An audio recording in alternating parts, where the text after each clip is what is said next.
Adria has chosen a gorgeous selection for this morning that I've really been looking forward to. Since we're coming up to Erev Tisha Sun is B'Av, no good. um, And sorry, Adria, I'll remind everybody that now that it's 10 o'clock and we're listening to Adria's selection, if you could mute yourselves just to make sure there's no ambient noise to distract. Thank you. thank you. So we're coming up to Erev Tisha B'Av, and I was in reading about uh, it and Rabbi Rapport and Rabbi Kleinbaum's message yesterday. I decided to go back to Bach to this incredible Saraband movement from the Fifth Cello Suite, which is very distinctive because it has no big chords in it. It's just one voice. Um, it's extremely desolate sounding, and I think emotionally conveys what has been conveyed in the message of Tisha B'Av.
Wow.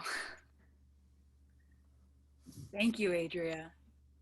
Welcome. That was that was so stark and beautiful. I love how you transitioned into the Psalm 137. You couldn't have set us up better. Well, it was in your letter yesterday, and Sam had chanted it. I learned it differently many 500 years ago, so I played my little tweaky version of it. But it's so beautiful that that melody. Yeah, and I had no idea. The farthest back that Joyce Rosenzweig has traced it is to 1780 with William Billings. Well, Um, I was there, so I know. I mean, you were there a couple hundred years before, you said so. Right. Um, It's such a gorgeous melody, and it's so simple. It's just scales, basically. It's extraordinary. yes, and tomorrow is when we'll be focusing on Psalm 137 singularly in honor of the observance of Tisha B'Av. I am particularly delighted that though he is not able to be here today, Cantor Jacob Nimi will be leading our class tomorrow, and he's going to bring several different musical settings of Psalm 137. The first words of it are particularly resonant and familiar to us by the waters of Babylon. So I'm sure with just the uttering of those couple of words, everybody is immediately thinking of several tunes that they associate with that psalm. Um, Cantor Nimi is going to be offering a couple different selections of it. We will not do a very close reading of the psalm. We'll look it over certainly so that everybody's working from the shared material. But tomorrow is supposed to be different, distinctly so. And you will get to Psalm 137 and study it closely, as is this class's custom. You will go deeply into it word by word. But Cantor Nimi and I were really excited about the opportunity to spend a day immersed in its music as well as its words. Um, it is not fitting to say that one looks forward to Tisha B'Av, it being such a somber day on the calendar.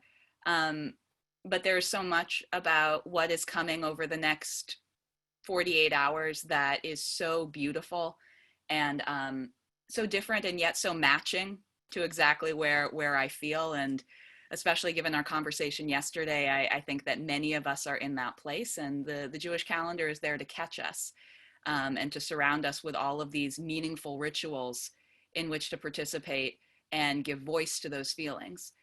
So I hope to see many of you tonight at 9 o'clock for our Erev Tisha B'Av service and the chanting of Eicha, of Lamentations. Thank you to all of you who have volunteered to do English readings. I'm sending those assignments out today with some instructions about how you will participate in the service. And it's going to be beautiful. It's going to be different. We're encouraging everybody to really feel as if they're entering their own house of mourning, to sit on the floor if that's comfortable, or to take a different posture than the one that you would normally assume when you're sitting in front of the computer for Zoom, whether that is Shabbat services or any other Zoom meeting that you're calling into. And to surround yourself with candles if possible, or dim the lights. Tonight's service is both on Zoom and is being live streamed to Facebook, so you can join us there. But the Zoom link is public. It's in the email message that Adria described that was sent out to everybody on our email listserv. Thanks to God, it is on our website and it is on our Facebook page. You can get all of the information accurately from both of those places. This is a minor miracle for CPSG, and I'm really glad about it. And then over the course of the 25 hours, at 4 p.m. tomorrow, our partners at Trua, which is the rabbinic call for social justice, are holding a virtual vigil and prayerful action on behalf of immigrants. So Peter's words about the effects of this moment rippling outwards to so many different communities, and our tie-in and our own stories that are reflected in those communities is particularly poignant. And then we will have, starting at 7 p.m., a study session with Rabbi Marisa James reflecting on the themes of the day, moving into a Mincha Mariv weekday service, and a reading of Torah that closes out Tisha B'Av. And the final thing that we do together before we break our fast is Birkat Levana, which is the blessing on seeing the moon. This whole day on the Jewish calendar is so steeped in beauty, and I hope to share it with many of you. So if you've got any questions about it, please just tell me or put it in the chat. Babette's also already being incredibly helpful. So tonight, Zoom and on Facebook. Tomorrow night, just on Zoom. And all of that information is, thank God, easily available. So, returning to our Psalm study, it is not Tisha B'Av yet, so we're still in our regular study mode. And maybe as a beginning, we had a couple people who didn't get to share their overall impressions of Psalm 10 yesterday. Um, but perhaps we could do one quick read through of the Psalm as like an introductory setting, hopefully to remind Dean and Shep and Michael about the brilliant things they were about to say yesterday when we ran out of time. And then we can bounce back into its deep and the study of its component parts, you know, down to its nucleus. So yeah, Elle, would you share Psalm 10 again? Sure. Sorry. Here No we go. problem.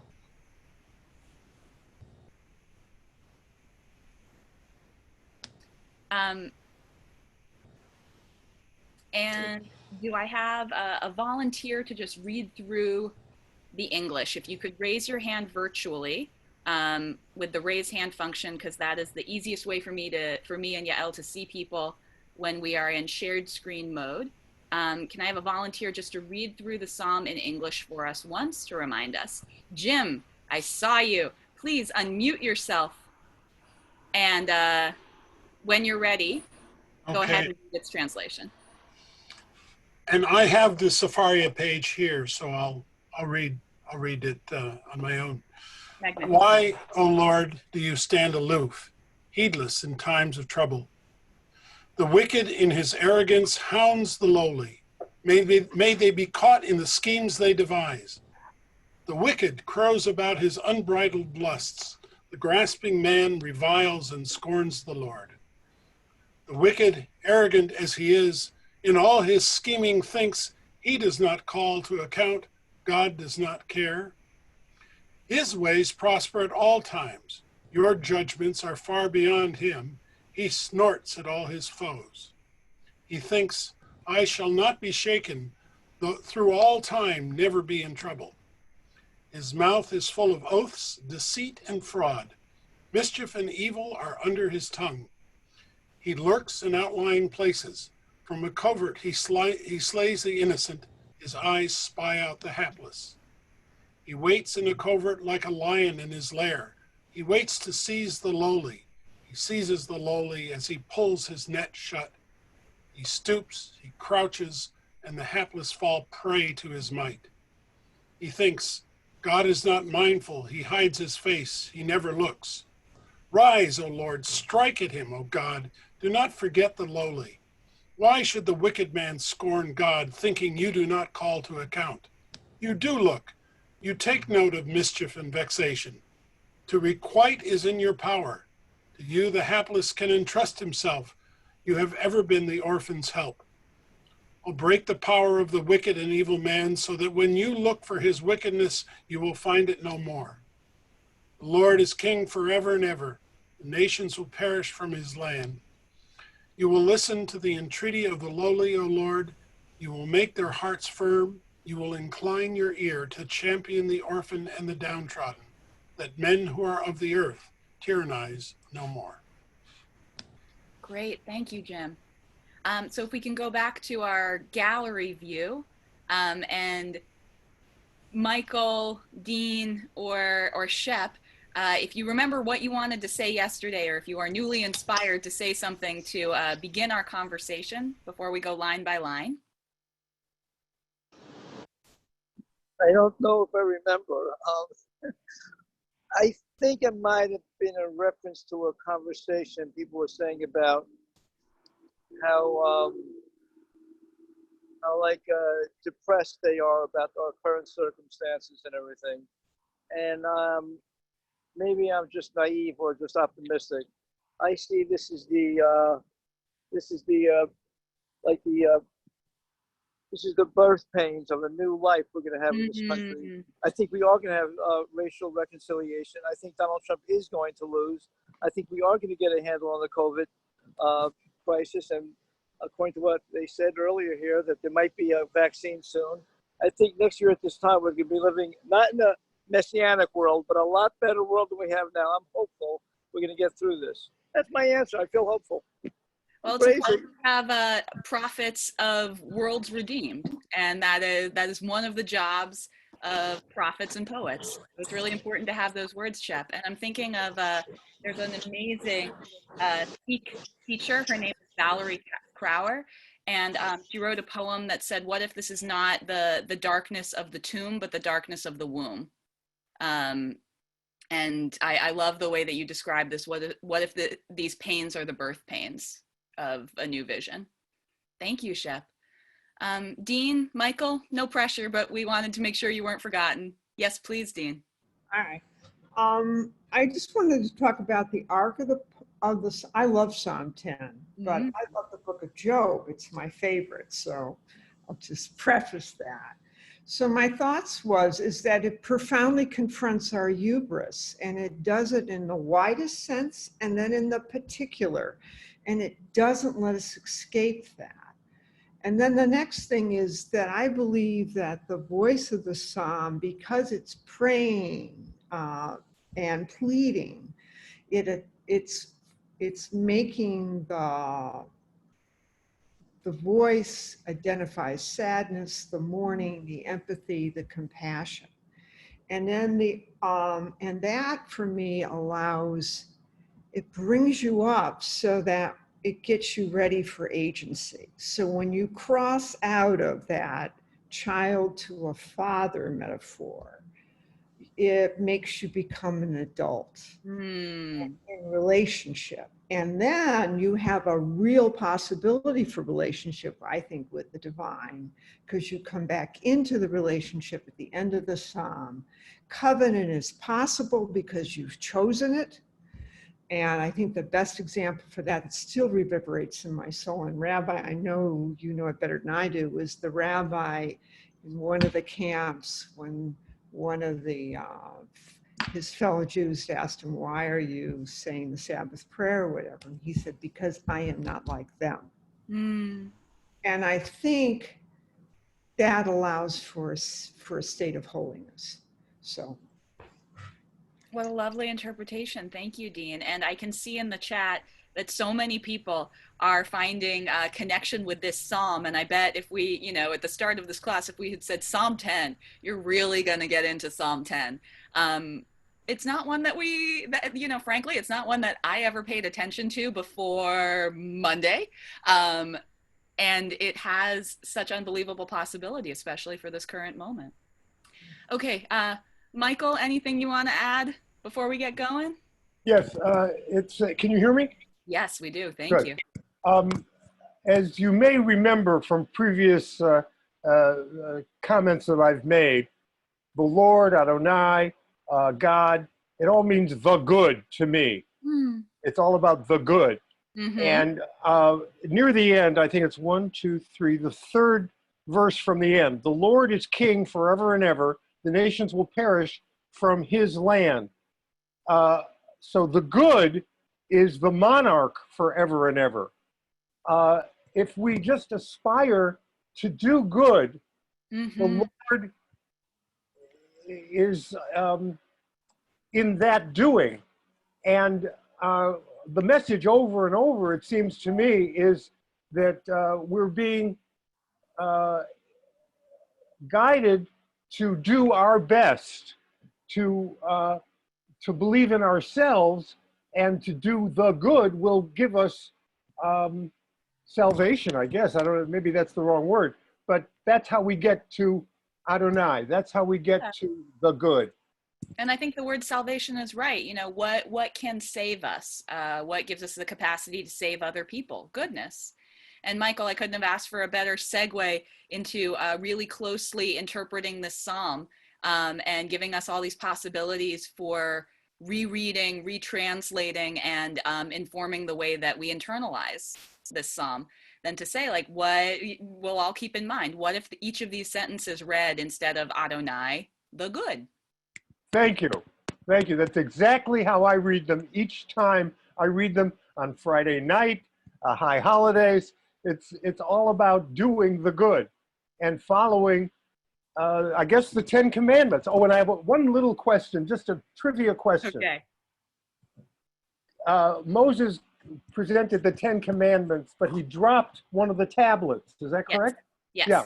what was on that tablet? Has anybody ever written about that? Yes. And there's a lot of poetic possibility, and there's a lot of pragmatic possibility. The broken tablets traveled with the children of Israel. They weren't just like thrown into the garbage. It's like our first Geniza almost.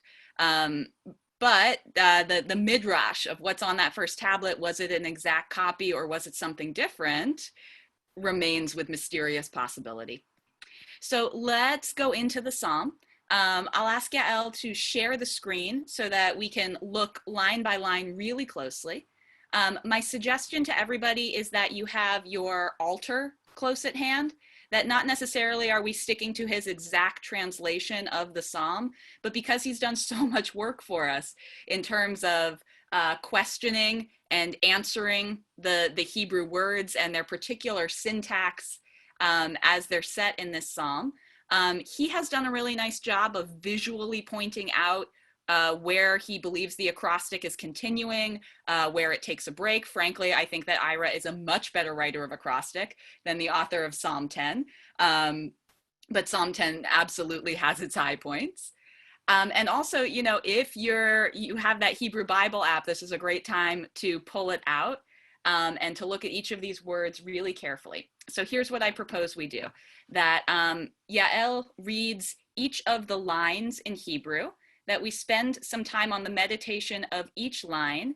And if you would like to offer a translation, if you have a comment or if you have a question, I'm going to be watching the participant tab, so I'll see if you virtually raise your hand, and I'll also be watching the chat. So if you're, you know, not on a device that lets you raise your hand, or you haven't figured out how to do that yet, frankly, I'm not so great at it, you can put into the chat like, call on me, or I have a thought, and we'll recognize each person in turn as we move through the sentences of the psalm at whatever pace we go. Sound good? Great. So Yael, when you are ready, if you could read in Hebrew the first line, the first pasuk of the psalm, and then I want to hear from people who has what to say about the very first line.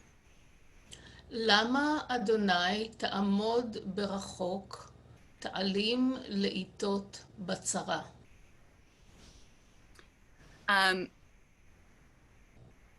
So, of course, we have the weak lettered name of God. Scott's in class today, so I want to give him credit for my new favorite way to refer to Yud He Vav He. And I personally am so struck by the first opening sentence of this psalm being a question.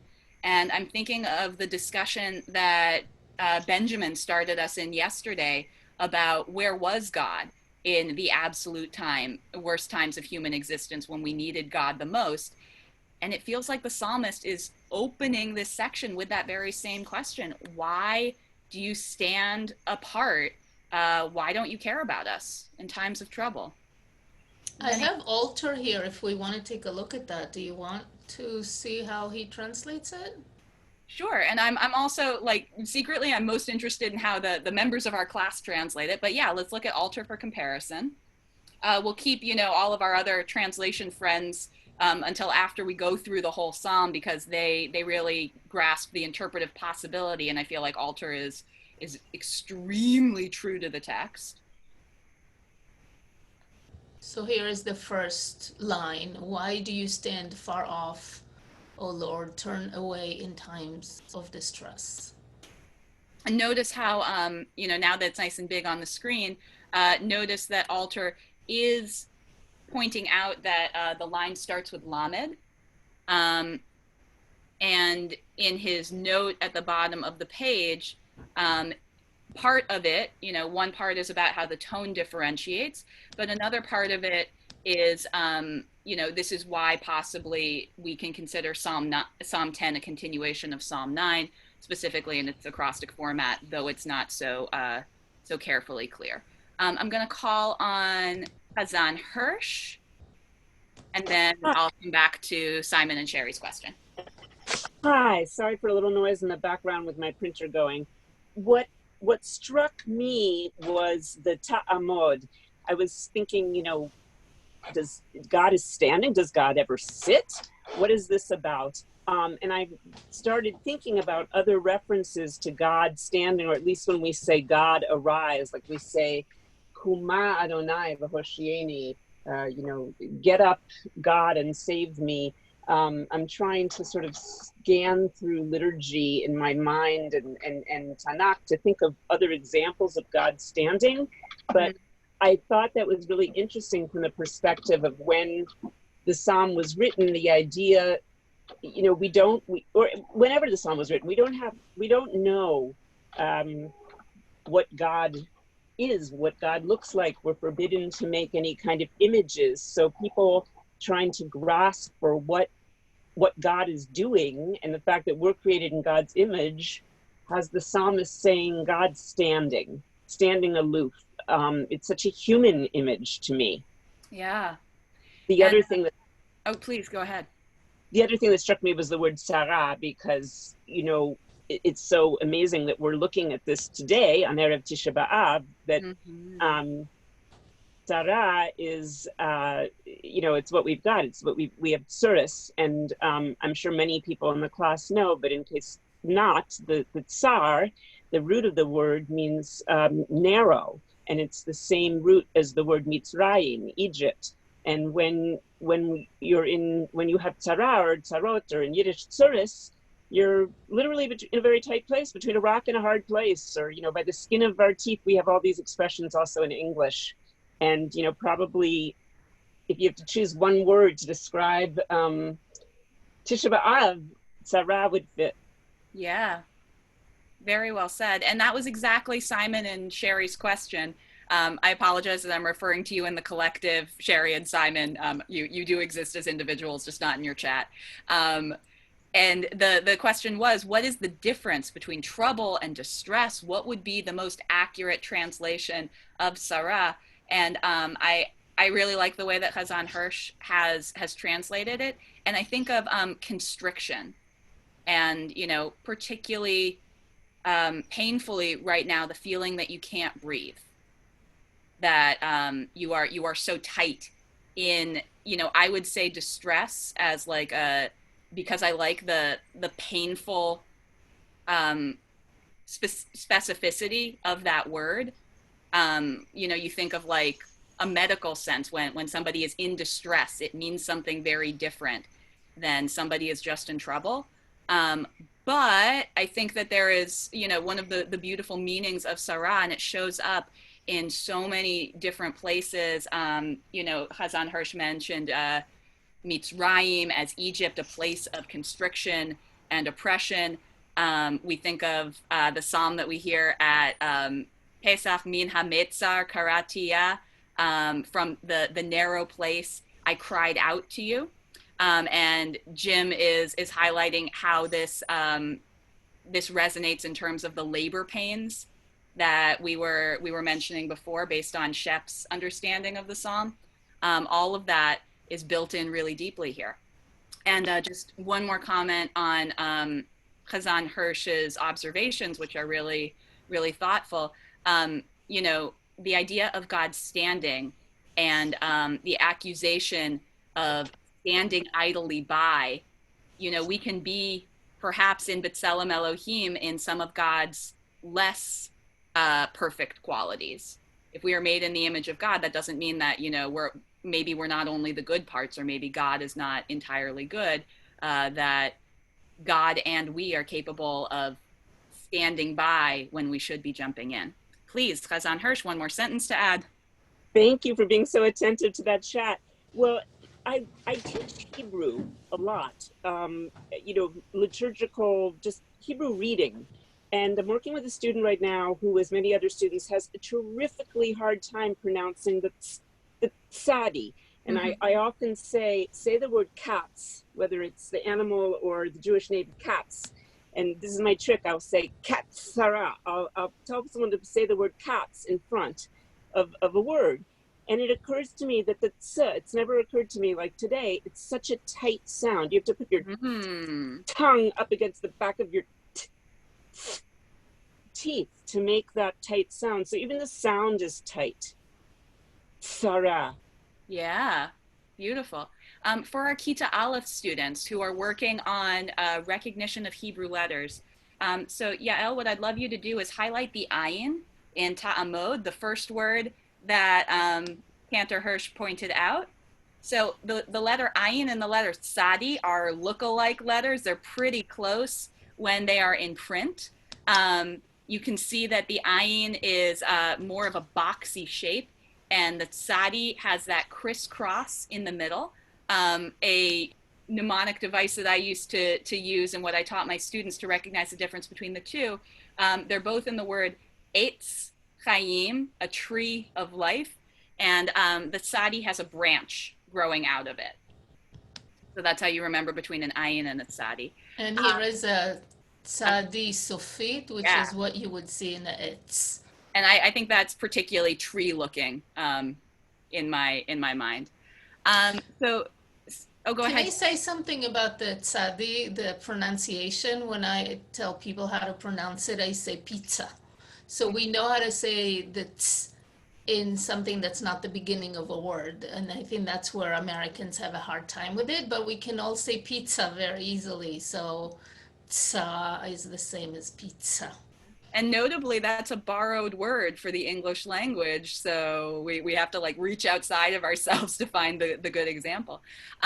So I'd love for either Simon or Sherry or both who were thinking about the interpretive possibility of tsara to share how you would translate it. And then I'd love to hear from Deborah and then Lori. So Sherry, Simon. I was particularly interested in your explanation, and one of the things I like about the Psalm study.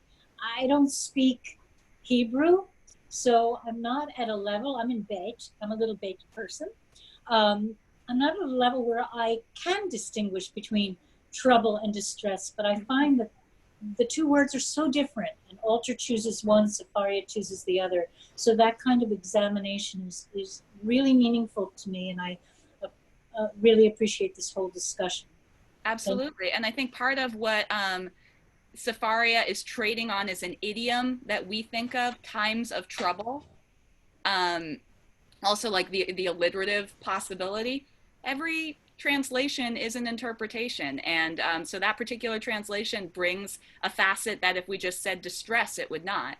Yeah, and the raising of standing, is that, can I ask while we're discussing this first line, is standing, is that actually accurate? Is it standing to stand? Is that? Yeah, so the same root of omed is in amidah, the standing prayer. At CBST, when we call people to Torah, usually this is a very, the sentence when you command somebody to stand and come read their Torah aliyah, it's inherently gendered. And at CBST, we say ekra la'amod, I call to stand, so that we don't make an assumption about the gender of the person who is coming to read, and rather it is the gabbai, the person who's like the master of ceremonies of the service, who's saying, I call to stand the person by this Hebrew name. And it seems like standing, when we are called to stand in the services, it's more righteous, it's more holy to be standing, deferential, and to use that in terms of God is... That's very, very interesting. I think that there probably is a lot built into our connotations of posture, but we also read a lot about God being seated, especially in a throne. So it's very true that at certain points in liturgy, it is the respectful move to stand. And I wonder what it means when it's in conflict here, that God is standing, but perhaps not acting so respectfully. Deborah, would you like to share a little bit more about standing? I saw you mentioning in the chat. You don't have to, but. Hi. I'm really Susan, but I'm on Deborah's iPad. Oh, sorry. My assumptions are based only on the names that the computers name themselves.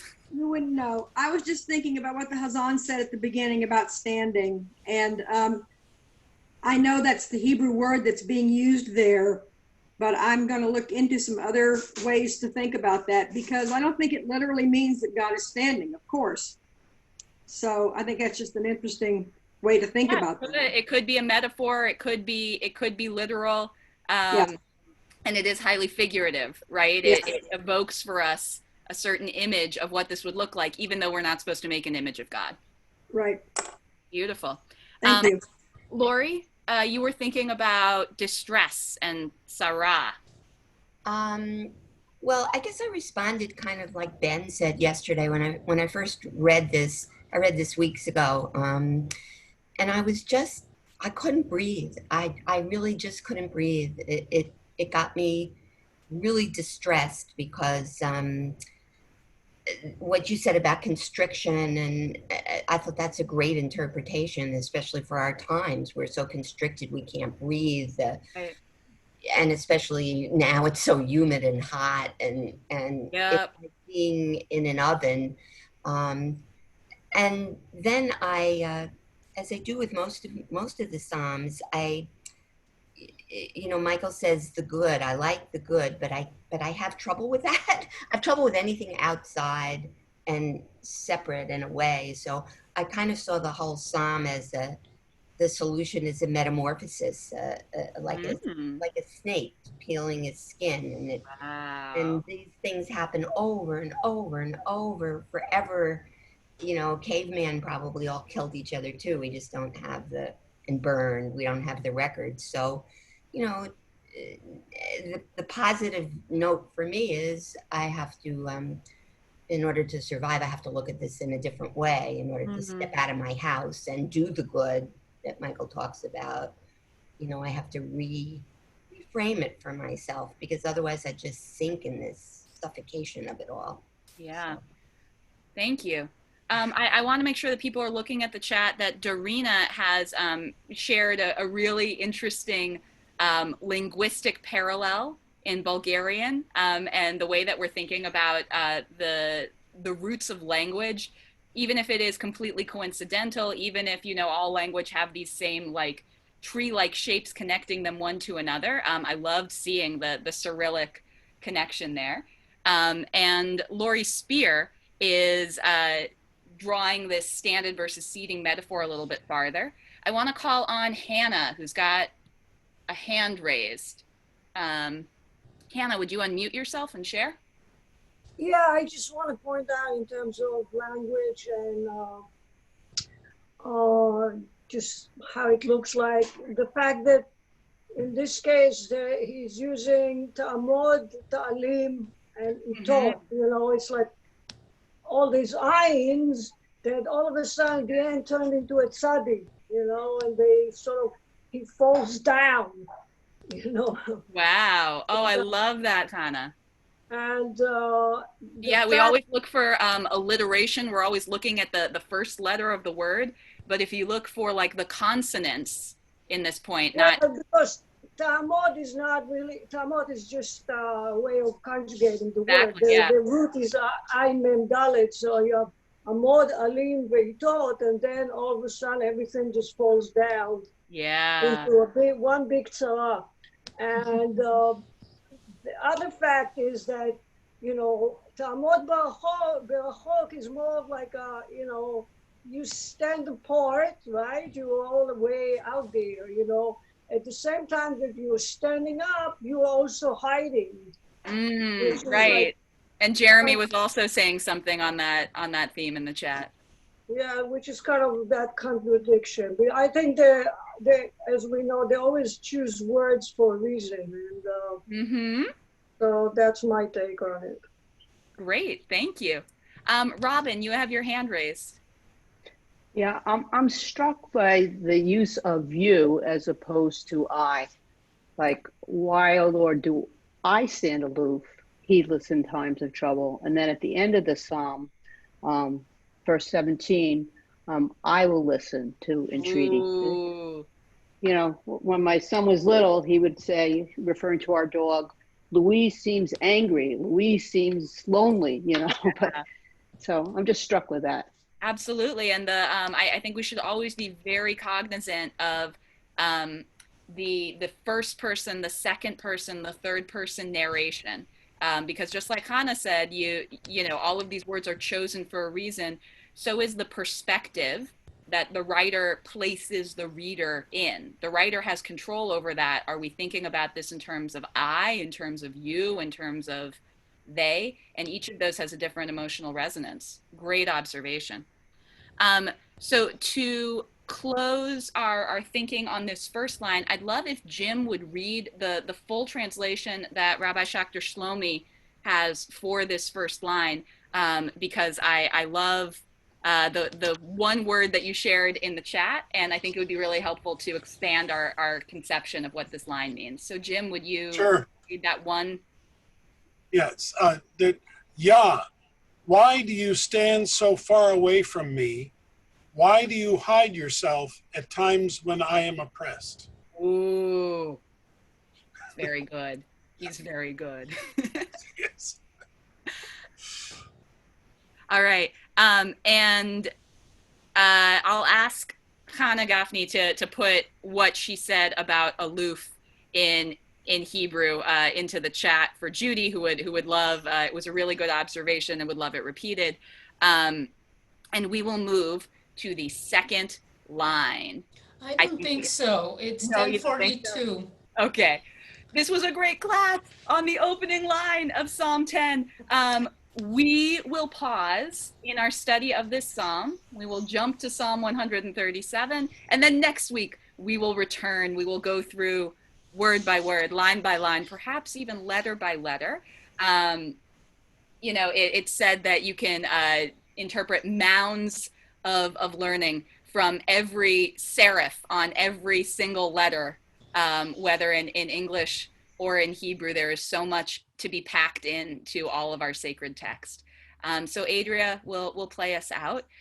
When we see one another tomorrow, Cantor Nimi will be bringing, several beautiful, beautiful interpretations of Psalm 137 that we can study musically before we someday soon return to its words. And I hope to see many of you tonight, where we will be offering the Rossi that Ira alluded to in the chat as a particularly beautiful setting of Psalm 137. It's going to be there. So if you like Ira's taste in music. Adria, please. Thank you.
Beautiful. Thank you, Adria. I also want to say thank you, Yael, for being our intrepid TA. And thank you, Babette, for making sure all of us can come together in this way.